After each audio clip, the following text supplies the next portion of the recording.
I love cats. When people ask what's your favorite animal, you always hear things like, oh, I like sharks, I like bears, I like elephants. And you know, it might be basic, but I think cats are better than all of them. Plus, it's one of the few animals you can actually build a connection with. It doesn't matter how much you like gorillas, you'll never get close to one without getting Batista bombed. Meanwhile, you could just have a cat as your favorite animal and your roommate. Okay, I want to get the whole cat versus dog debate out the way real quick. So I know when I said I like cats, all the dog lovers instantly smacked their teeth and assumed I was a dog hater, already getting their pit bulls ready to maul me. Look, alright, I don't got nothing against dogs. I think they're cool too, just not as good as cats. I don't know, I feel like dogs only have one version of themselves. They're always happy. You walk in the house, they're jumping all over you. You play with them, they never get bored. They're always in a good mood. So I get why some people would prefer dogs. But I don't know, man. Dogs are kind of glazers. Like, why are they trying so hard to be liked? Get off of me. I can't imagine living with an animal that's constantly seeking my approval. And they're so loud, especially the small ones. My neighbor has some small dogs that they'll just leave outside on a leash and they'll just keep on barking.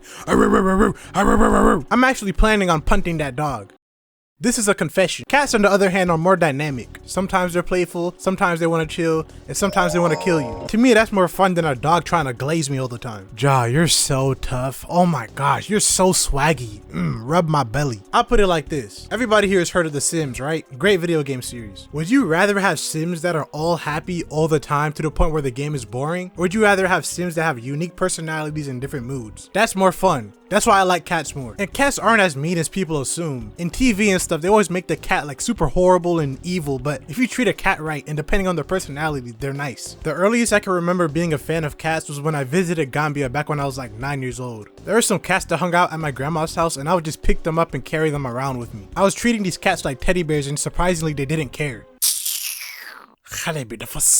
At the end of almost every day, I had fur all over my clothes. Looked like that one singing Monsters dude. You know what I'm talking about? The one that goes like, boom, boom, boom. And the cats had me dying too. Sometimes we wake up to them fighting on the roof. You just hear loud meowing and running. First thing in the morning, turn that roof into a Royal Rumble. Another time, one of the cats just started dancing and I was dying laughing the whole day. I couldn't believe it. I didn't know at the time, but I think it was trying to spit out a hairball. But to 9-year-old me, this was cinema. Looking back though, it was so dangerous for me to just grab those cats by the stomach. Like I would even do that now. You touch a cat wrong and they'll fruit ninja your wrist. But my cat problem didn't really start there. It wasn't until years later when I'm in high school and I was just sitting around thinking about how crazy it was that people would spend all their time online watching cat videos. To me that sounded so boring. Like, why would I watch that when I could watch Berlizzi Exposed? So out of curiosity, I looked up cat videos on YouTube. Click on the first video.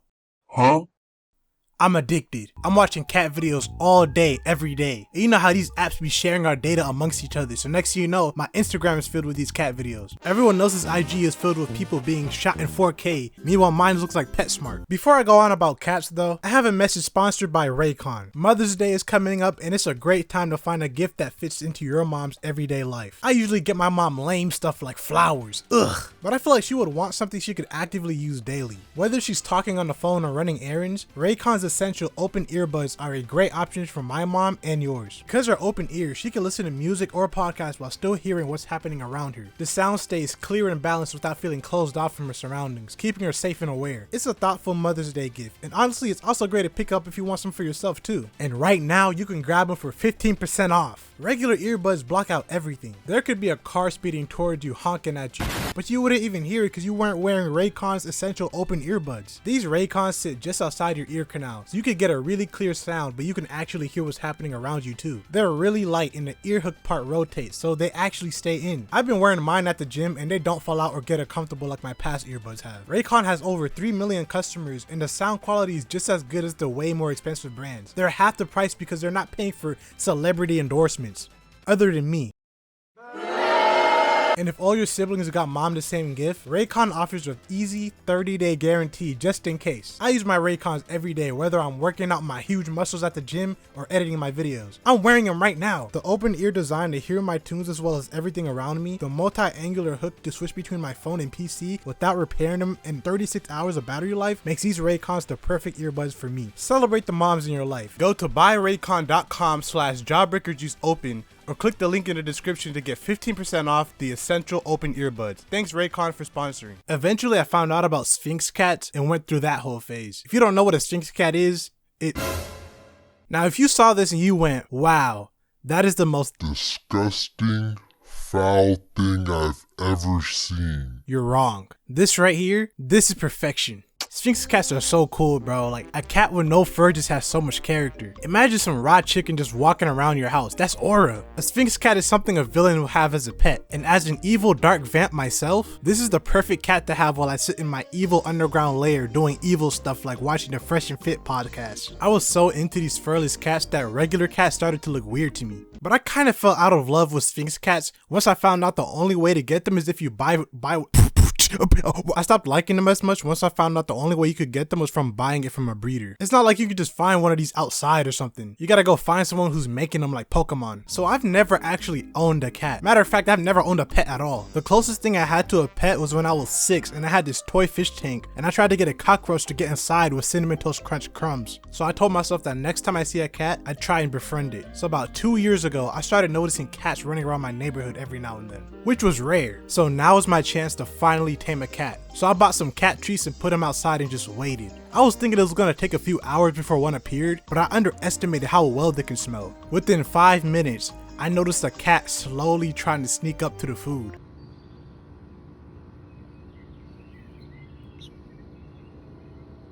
Look at this bum, man. So I started leaving food out daily and more cats started appearing. And I had a hard time befriending any of them until one night. I looked out the door and there was this black and white cat just chilling. It didn't immediately run off, so I let it eat. And when I started petting it, it didn't get scared. I named this one Op. Now Op was kind of weird because he wasn't afraid of me, but he wasn't really into pets either. Like when I pet him, he kind of just tolerated it. And sometimes he would just flinch. Kind of underwhelming, but we're still cool. Eventually another smaller cat appeared and from the jump, she thought she owned the place. Just pulled up one day meowing for food. After seeing this display of arrogance, I decided to call her Walk 'em Down. Very fitting. A little closer, come on, a little closer. Now Walk 'em Down is just a bossy bum. Like, she'll just pull up commanding food, but when you get near her, she'll hiss and run away. To this day, I haven't managed to lay a finger on her. Like, she isn't afraid of me because she'll sit next to me, but she genuinely doesn't want to be touched. But I'm not gonna lie, she did teach me a good lesson though. Because at one point, the only reason why I was feeding these cats was so I could pet them and be cool with them. So when Walk 'em Down would hiss at me, I would be like, you ungrateful bum, get out of here. But that's selfish. I realized I shouldn't be feeding them just because I want to pet them. I should be feeding them because it's a nice thing to do.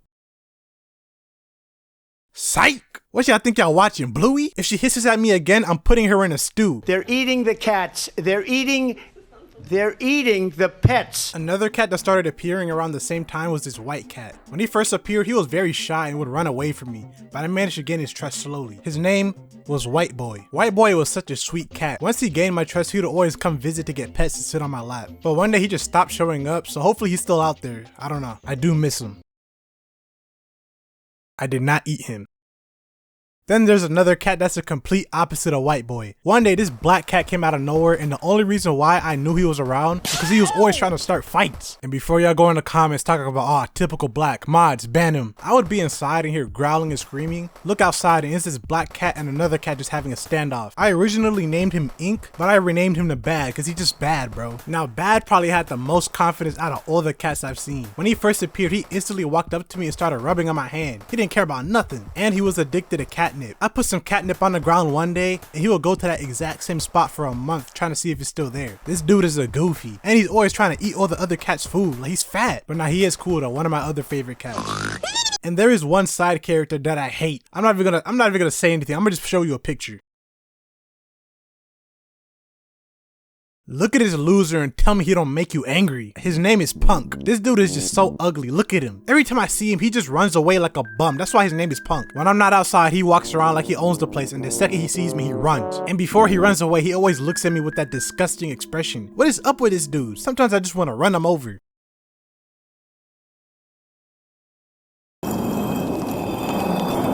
So these cats were the main cast for a while, but one day Walk 'em Down, the diva, randomly stopped showing up. I got worried thinking that they were in trouble or something, but then out of nowhere she pulled up with 2 kittens and looked at me like it was my fault. And this is the only cat I truly claim. This is my cat. I named her Industrial Microwave, daughter of Walk 'em Down. You have to say the whole thing in its entirety. It took a lot of time and patience for me to gain her trust, but it was the most rewarding thing ever. The way I did it was I used this fish and string cat toy. For some reason, none of the other cats understood how to play with it, but Industrial Microwave saw it and she immediately locked in and started chasing it. And eventually she trusted me. Maybe a little too much, She will stand at my backyard door just staring through the glass until I came out every day. At this point, it's a routine. Come out, feed her, let her sit on my lap, go inside. She's still stalking me, go back out and pet her again. I got her a little heated house outside since it started to get a little cold, so now she technically lives in my backyard.